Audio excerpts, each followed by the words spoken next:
Welcome back to the show. We got a great one lined up for you. Somebody roll that beautiful intro.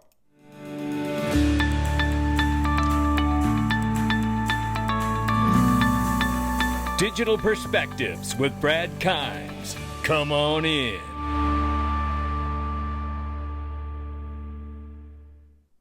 Welcome back to the show. We're going to start a little different today. I want you to take a listen to this very quickly for me.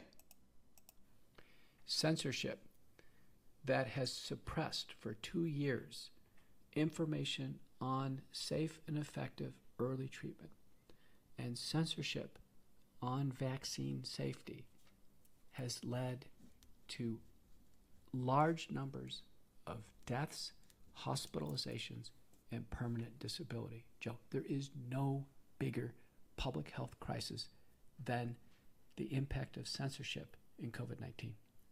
There's no question about it. Now, I want you to listen to this, and this is coming from somebody who was affected by that vaccine.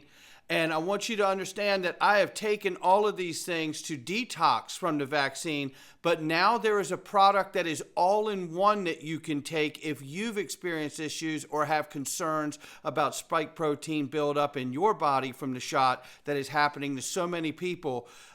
Just take a quick listen to this. From the aftermath, and you just gave a program that you're suggesting to people. Can you say it again, please? Yeah, we have a major paper that's been accepted now for publication. Will come out. Base spike detox means it's a base of therapy. You can add other things to it, but we think it's necessary in everybody. We need 2 ways to degrade the spike protein, get it out of the body. First is nattokinase, N-A-T-T-O-K-I-N-A-S-E, 2,000 units twice a day. The second is bromelain, 500 milligrams once a day. They both degrade the spike protein different ways. They accelerate the clearance of it together. And the last is something to reduce inflammation and spike protein damage. That is curcumin, either in the nano or liposomal form is fine. Curcumin, 500 milligrams twice a day. All of these are available over the counter. They are readily available.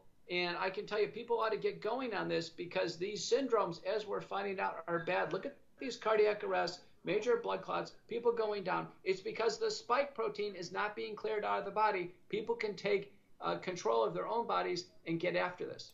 No doubt about it. And now they have it even more convenient than when I did it. You can get it right now at the Wellness Company, and this is a spike support formula for detoxing of that. And you could get it right now by clicking the link underneath the video, and you will get 10% off. Use the code DPHealth. And it should be built in the link that I have, but use DP Health if it asks you for it and get 10% off. You can also get the actual emergency kit, which I highly suggest you get for yourself and your family as well, which is right here, the medical emergency kit, which comes with amoxicillin, ivermectin, generic Z-Pack, and some other things in it. And you're going to want that because, you know, I remember when I wanted something for myself and I couldn't get it during the time when things were going on. So, look, I just wanted to share this very quickly because it's affected my life. And I know it's affected others' lives out here as well. So make sure you click the link and get some of that for yourself and your family. Right now, very quickly, we're looking at this. This is $2.31 trillion market cap for crypto. The market's off by 4.1%. 61,900 plus for Bitcoin. 3,000 just slightly over for Ethereum. 114 billion plus market cap for Tether. USDC's back at the number 6 spot at 33 billion plus market cap. XRP at the number 7 spot, but we're 56 cents. And don't you know, I've backed up the truck yesterday. We're off by 0.4 on the 24. We're off by 5.5 on the 7-day. So here we go. The range of price right here between 55 and 58 cents, ladies and gentlemen. Could this be one of those final pullbacks before we take off? I don't know, but we're going to look at something before we get out of here. Take a look at this right now, though. $2.9 trillion. Yes, trillion. $2.9 trillion wiped out from the stocks this morning due to fears of a global recession. How about that one? That was yesterday morning. The worst day since 2020 COVID crash. And there's an election coming. What do they usually do? They try to prop up the economy until the election comes, so it's not a conversation until after the election happens, right? And then if they lose, it's just this giant, nasty parting gift for the next incoming administration. which it looks like it will be. Japan sees the biggest daily drop since Black Monday of 1987. Well, the circus has officially come to town. There's no doubt about Shout out to Gold Telegraph, boy, I tell you. I brought this into the news today to remind everyone, first of all, how closely Japan is with the United States and how closely all the governments and central banks are tied at the hip. This is a cascading effect that's going to be felt around the world. Did we forget about Evergrande in China and the nightmare that's unfolding there? Again, there are problems coming. I have said it, and I believe that the pandemic was brought on so they could continually print and price in what I believe is the ongoing bankruptcy of this nation, and let alone a reset for the world.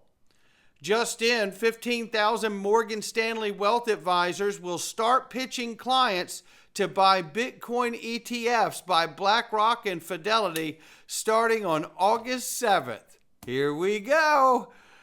Look, I'll tell you a quick little story. This is a fun one. I remember talking to a guy that I worked for. I was teaching drum lessons, and the young man said, I talked to my financial advisor about all this stuff that you've been buying and getting into, basically. And he said, don't buy it. It's basically Ponzi scheme. It's all fake money and this, that, and the other. I'm just curious. What's your financial advisor saying now?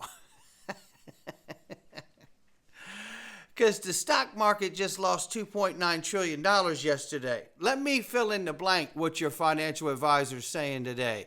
Oh, yes, Mr. So-and-so. We need Mrs. So-and-so. We need to get you into this Bitcoin ETF. It's a flight to quality, according to Larry Fink, the CEO of BlackRock. Blah, blah, blah, blah, blah, fill in the blank. Yeah, well, listen, back in the day when he was asking that question and the guy said, don't do it, it's not safe, and da ba ba ba ba ba. And I told him, I said, that's hilarious. You just asked a Cadillac salesman if you should buy a Harley Davidson, dumbass.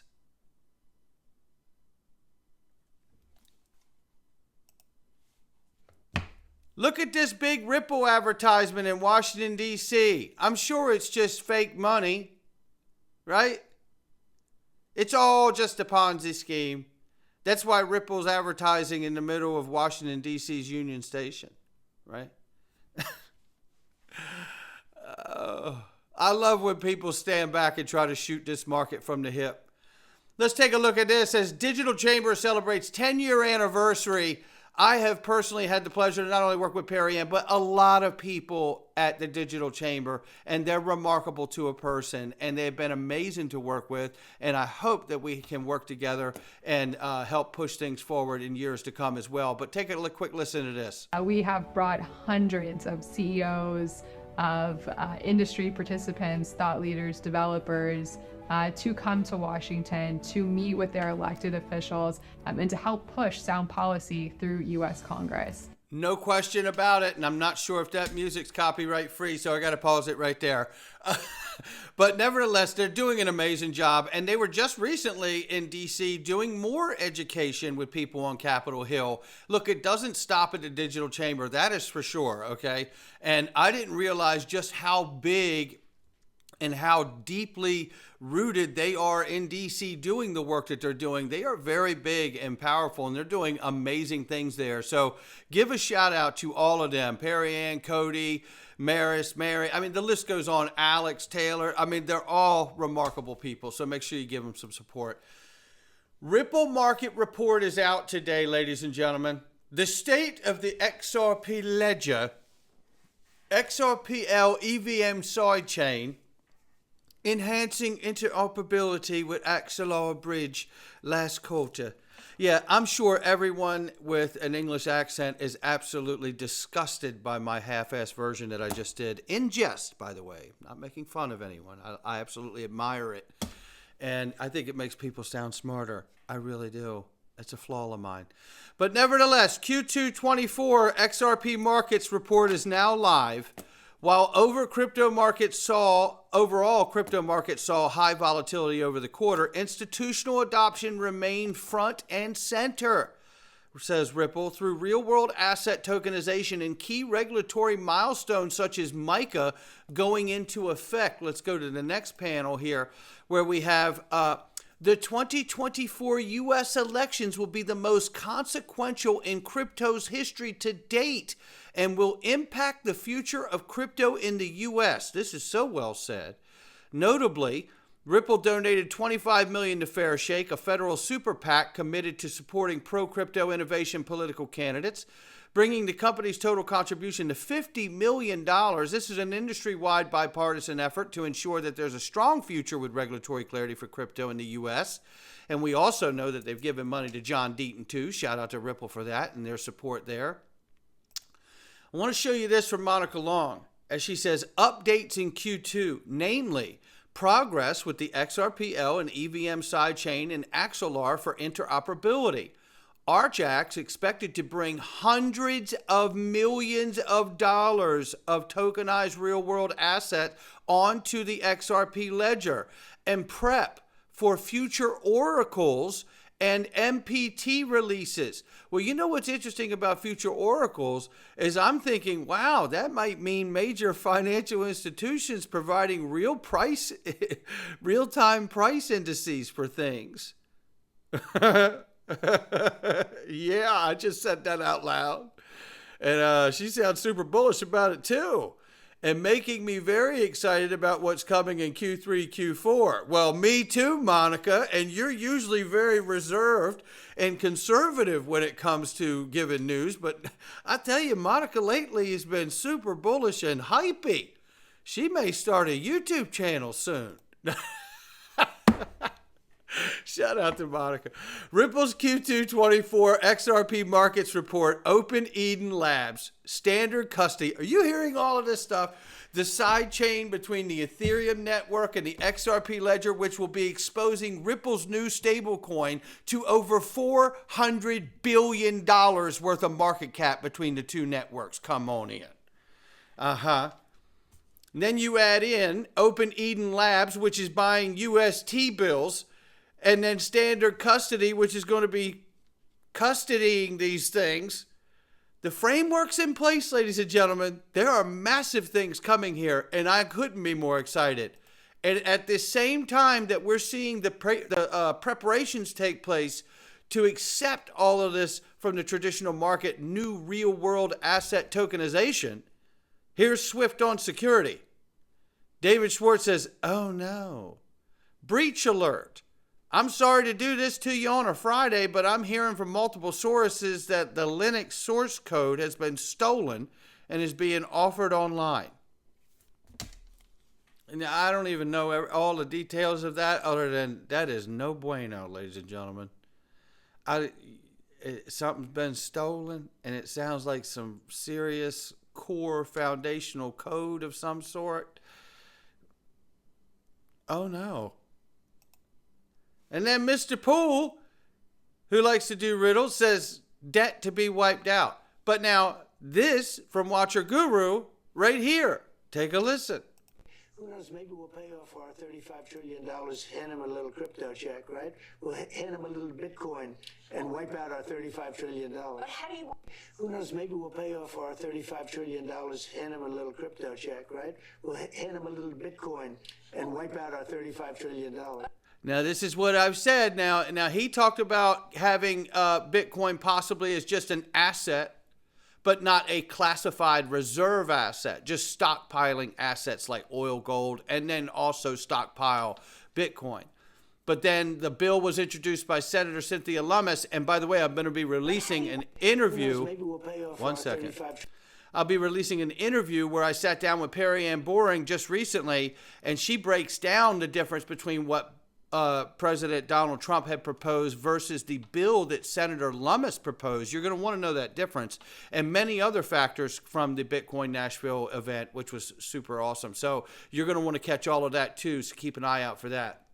But again, as I have said, If they bring Bitcoin into this stockpiling the asset or make it even a reserve asset, this tells me they know how bad things are about to get and that the transition must be a lot closer than we realize. And if it's going to be good for Bitcoin, it's going to be amazing for Ripple and XRP, because we know that we're actually intertwined in the financial system itself, right? So now let's listen to this real quickly. Breakdown here of some of the analysis of Donald Trump at the actual Bitcoin Nashville event from Perry Ann Boring. And again, don't miss that interview. That's why I'm showing you this, to remind you that interview I'm getting ready to release of Perry Ann and I. And you're going to want to catch all of that as well.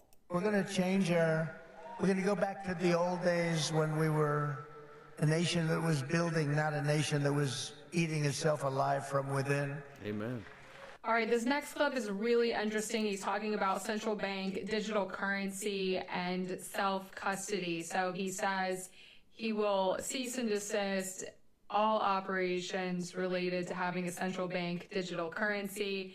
Trump has talked about this before he came out with a comprehensive Bitcoin strategy. In fact, most times if he ever got asked a question, hey, what's your position on Bitcoin, or where do you stand on cryptocurrency, he would say, well, I'm against CBDCs. These things are not necessarily directly correlated, but tangentially. There you have it. So I love the idea of not having a CBDC. That creeps me out. So again, you know, I know where I'm going as a one-issue voter. I don't want a central bank digital currency. And this is the clip where he's suggesting that they can pay with Bitcoin to pay off some of the debt, or all of the debt even. And look, this tells me that this is going to play a big role. Just as I thought the Bitcoin would be a financial band-aid for the stock market collapse and a correction because of Larry Fink calling it a flight to quality.